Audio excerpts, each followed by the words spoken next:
தேர்தல் அட்டவணையிலேயே சந்தேகம். ஏன் 7 கட்ட தேர்தல் பாஜகவுக்கு சாதகமாக வந்தது? இப்போ சின்னம் ஒதுக்குவதில் அதுலேயும் சந்தேகம் இருக்கு. லட்சுமி காலங்காலமாக என்ன நடந்துட்டு இருக்கு தெலுங்கானாவில், அதை பட்டியல் தான். இதை தாண்டி இப்போ 100 நாள் வேலைவாய்ப்பு திட்டத்தில் சம்பளத்தை உயர்த்தி ஒரு அரசாணை வருது. தேர்தல் நடத்தை விதிகள்லாம் அமலில் இருக்கு. பொதுவாக நீடிக்கிற திட்டம் தான் தொடர முடியுமே தவிர புதிய அறிவிப்புகள் வரக்கூடாதுன்னு சொல்லுவாங்க. ஆனால் இன்றைக்கு அறிவிப்பு வந்துருக்கு. இது எல்லாத்தையும் சேர்த்து தான் இந்திரகுமார் சொன்ன மாதிரி தேர்தல் ஆணையமா இல்ல பாஜகவோட கிளை அமைப்பான்ற சந்தேகத்தை எழுப்புறாங்களே. நிச்சயமா சந்தேகப்படுறது தப்பு இல்லை. ஏன்னா ஒரு ஆளுங்கட்சிக்கு எதிரான சந்தேகங்கள் எழுப்பினாதான் ஜனநாயகம் நீடிச்சிருக்கும்.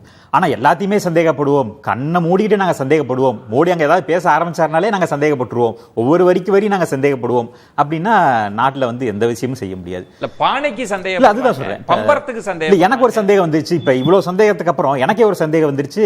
இந்திய யூனியன் முஸ்லீம் லீக் வந்து பாஜக கூட்டணியில் இருக்கும்னு. ஏன்னா அவர்களுக்கு கேட்ட ஏணி சின்னம் கிடைச்சிருச்சு. போன முறையும் ஏணி சின்னம், இந்த முறை ஏணி சின்னம். அதனால எனக்கு குழப்பமா இருக்கு. ஒருவேளை அவர்கள் திமுக கூட்டணி விட்டு பாஜக கூட்டணிக்கு போயிட்டாங்களோ அப்படிங்கிற ஒரு சந்தேகம் வருது. சமாஜ்வாதி வந்து திட்டமிட்டு முடக்க பிளான் பண்றாங்கன்னு நினைச்சாங்க. ஆனா ஜம்மு காஷ்மீர் நேஷனல் கான்ஃபரன்ஸுக்கு சைக்கிள் சின்னம் இருக்குது. அங்க எப்படி அங்க நீங்க அங்க சைக்கிள் சின்னம் இருக்குது. இங்க வந்து தமிழ் மாநில காங்கிரஸுக்கு கொடுக்கறதுக்காக சமாஜ்வாதியை முடக்க பார்த்தாங்க அப்படின்னு சந்தேகத்தை எழுப்பும் பொழுது எனக்கு இன்னொரு சந்தேகம் வருது. ஜம்மு காஷ்மீர்ல இருக்கக்கூடிய நேஷனல் கான்ஃபரன்ஸுக்கு எப்படி வந்து சைக்கிள் சின்னம் கிடைச்சது அப்படிங்கிற சந்தேகம் வருது. தெலுங்கு தேசம் பார்ட்டிக்கு எப்படி சைக்கிள் சின்னம் கிடைச்சது? மணிப்பூர்ல இருக்கக்கூடிய மணிப்பூர் பீப்புள் ஃப்ரண்ட்டுக்கு வந்து எப்படி சைக்கிள் சின்னம் கிடைச்சது? பாஜக கூட்டணியில இல்லையே, அவருக்கு எப்படி சைக்கிள் சின்னம் கொடுத்தது? அப்ப இது யதார்த்தமானது தானே. அப்ப சமாஜ்வாதியை முடக்கி நம்ம இங்க வந்து சைக்கிள் சின்னத்தை எடுத்து தமிழ் மாநில காங்கிரஸ் கொடுக்கணுங்கிற அவசியம் இல்லை. அப்ப அதான் சொன்னேன். ராம்நாடுல ஒருவேளை ஏணி சின்னத்தை முடக்கி ஓபிஎஸ் அவர்களுக்கு ரெட்டலை போன்ற ஏதாவது ஒரு சிம்பலை கொடுத்து அங்க வந்து ஓபிஎஸ் அவர்களை வெற்றி பெற வைத்து ஒரு இஸ்லாமிய வேட்பாளரை தோற்கடித்து நீங்க பாஜக ஆதரவான ஒருத்தரை ஜெயிக்க இஸ்லாமிய வேட்பாளர் தோற்கடிக்க சதி திட்டம் போட்டாங்கன்னு கூட இவ்வளவு பெரிய ஒரு சந்தேகங்கள் விரிவடைஞ்சிட்டே போகும் அப்படின்றீங்க. நீங்க அதுக்கு பல தரவுகளை சொல்றீங்கல்ல. இப்ப ஒரே கேள்வி பாவலன் கேட்கிற கேள்வி, பானை சின்னத்தை யாருமே கோரல, அதுக்கு பிரச்சனையே இல்லை, அதை கொடுப்பதில் உங்களுக்கு என்ன சிக்கல்? தேர்தல் அவங்க விதிப்படி 2 தேர்தலுக்கு மேல 3வது தேர்தலில் அவர்கள் வந்து அந்த சின்னத்தை கோரணும்னா அதுக்கு பல்வேறு வழிமுறைகள் இருக்கு. என்ன தப்பு செஞ்சுட்டாங்க? அதுதான் அவர்கள் தெளிவாகவே சொல்லியிருக்காங்க. இப்போ 1% அப்படின்னு சொல்லி அவங்க சொல்லியிருக்காங்க. அதுல அவர்கள் வந்து 1.17 சொல்லியிருக்காங்க. தேர்தல் ஆணையம் தப்பு பண்ணிருக்கு. ஓகே, அப்படி அது ஒண்ணு. இன்னொன்னு வந்து இவர்கள் கணக்கு வழக்க தாக்கல் பண்ணலன்னு சொல்றாங்க. அது தவறு இல்லன்னு சொல்ல வரீங்கன்னு நினைக்கிறேன். நான் வரேன் திரு ஆசீர்வாதம், உங்க பதில். சாரி இல்ல விஜயன், ஒரே ஒரு பாயிண்ட் மட்டும் சொல்லிக்கிறேன். நான் விரிவா பேசுறேன். நீங்க திரும்பி தேர்தல் ஆணையம் தவறா சொல்லுதுன்னு அது வந்து கரெக்டா தான் சொல்லி இருக்குது. நான் பிறகு வந்து அதை பத்தி நான் டீடைல்டா பேசுறேன். அதனால நீங்க 1% கீழே தான் சொல்றீங்க, 1% கீழே தான் வாங்கி இருக்குன்னு சொல்ல வரீங்க. சரியா? இந்திரகுமார்ட்டையும் அதுக்கான புள்ளி வர நீங்களும் வச்சுக்கோங்க. நான் பிரேக் அப்புறம் கூட விரிவா பேசுறேன். ரஞ்சித் கண்டினியூ பண்ணுங்க. பாருங்க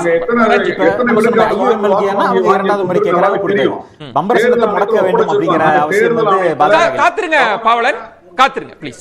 அதுதான் நம்ம சொன்னோம். இப்ப சைக்கிள் சின்னத்தை கொடுத்துட்டனாலே தமாக வந்து வெற்றி பெற்றுவாங்க அப்படிங்கறத நம்ம அறுதிட்டு கூற முடியாது. சைக்கிள் சின்னத்துக்கு காலங்காலமா எத்தனை வாக்கு வங்கி இருக்கு, போன தேர்தலில் சைக்கிள் சின்னம் எத்தனை ஓட்டு எடுத்தது, அது மக்கள்கிட்ட கொண்டு போய் எளிமையா சேர்த்திட முடியும் அப்படின்னு எப்படி இவர்கள் நம்புறாங்க? இப்ப அண்ணன் திருமா அவர்கள் வந்து போன முறை வந்து பானை சின்னத்தை வாங்கினாரு, சிறப்பா வெற்றி பெற்றாரு. அந்த தேர்தலில் அவரால் கொண்டு போய் சேர்த்த முடியுது. போன முறை வந்து பானை சின்னம் பாரம்பரியம் நீங்க ஒரு அவரால் உற்சாகத்தை தரீங்க, புது சின்னம் கிடைச்சாலும் கொண்டு போய் சேருங்க, ஏன் பயப்படுறீங்கன்னு சொல்லுங்க. அதுதான் இல்ல யதார்த்தமா பாயிண்ட் என்ன சார், நீங்க இதையும் தாண்டி யோசிச்சீங்களே. இப்ப 100 நாள் வேலை வாய்ப்பு திட்டத்துக்கு நாங்க உயர்த்தி தரோம் அப்படின்னு ஒரு அரசாணை அப்படின்னா இது அனுமதிக்கலாமா? ஏற்கனவே ஏற்கப்பட்ட முடிவு இப்ப வெளிவருது அப்படின்னு சொல்ல முடியும். ஏன்னா ஏற்கனவே பினான்ஸ் கமிட்டியில எல்லா முடிவுகளும் ஏற்கப்படுது.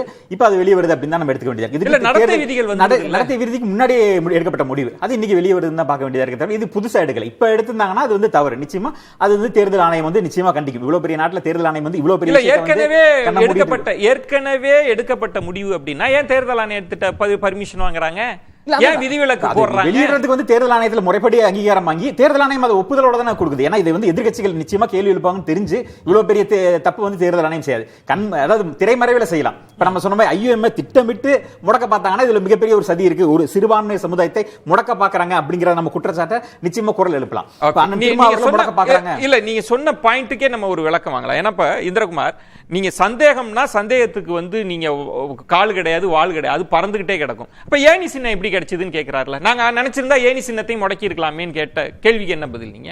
இல்ல IUML வந்து தமிழ்நாட்டில் மட்டும்தான் இருக்கிறது அப்படின்றது மாதிரியான ஒரு தோற்றத்தை ஏற்படுத்த முயற்சி செய்யறாங்க. IUML வந்து எத்தனை மாநிலங்கள் இருக்கிறது, அது எவ்வளவு காலமாக போட்டியிட்டு கொண்டிருக்கிறது அப்படின்றதெல்லாம் இருக்கிறது. பிரச்சனை என்ன அப்படின்னா, முதல்ல தேர்தல் ஆணையம் ஒரு பொய் சொல்லுது, 1% கம்மியானு பொய் சொல்லிட்டு தேவையே இல்லாமல் விடுதலை சிறுத்தைகள் கட்சியை டெல்லி ஹைகோர்ட் வரைக்கும் அலைய விடும் வேலையை பார்த்திருக்கிறார்கள். இந்த இழப்பீட்டுக்கு யார் பொறுப்பு?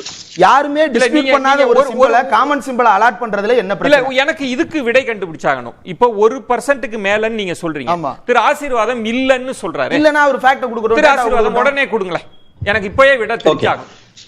ஓகே, அதாவது விசிகே பத்தி நேத்து கொடுத்த ஸ்பீக்கிங் ஆர்டர்ல பேராகிராஃப் நம்பர் 4 கொஞ்சம் தயவு செய்து படிங்க. அதுல ஒரு வார்த்தை வருது, த ப்ரீவியஸ் அக்கேஷன் அப்படின்ற ஒரு வார்த்தை பேராகிராஃப் நம்பர் 4ல லைன் நம்பர் 4. இதுக்கு என்ன அர்த்தம்னா, அவங்களுக்கு 2 வாய்ப்புகள் கொடுக்கப்பட்டன. 2019 ஜெனரல் எலெக்ஷன், 2021 தமிழ்நாடு வந்து அந்த பர்டிகுலர் ஸ்டேட்ல வந்து அவங்களுக்கு ஒரு வாய்ப்பு கொடுக்கப்பட்டது. இப்போ 2019 ஜெனரல் எலெக்ஷன் நீங்க பாத்தீங்கன்னா, நீங்க கரெக்டா சொல்ற மாதிரி 1.16%. விடுதலை சிறுத்தைகள் அது வந்து விடுதலை சிறுத்தைகளுக்கு வந்து ஒருத்தவங்க வந்து உதயசூரியன் சின்னத்திலையும் இன்னொருத்தவங்க வந்து அவங்களுடைய பானை சின்னத்திலையும் போட்டி போட்டாங்க.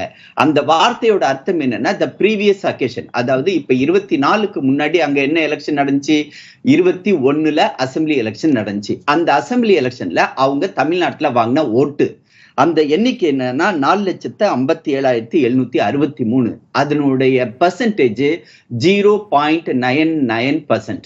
அதாவது 0.01% கம்மி 1%க்கு. அப்படின்னா எங்க இருந்து சார் வரும்? தேர்தல் ஆணையம் சொன்னது சரிதான் அப்படின்றீங்க.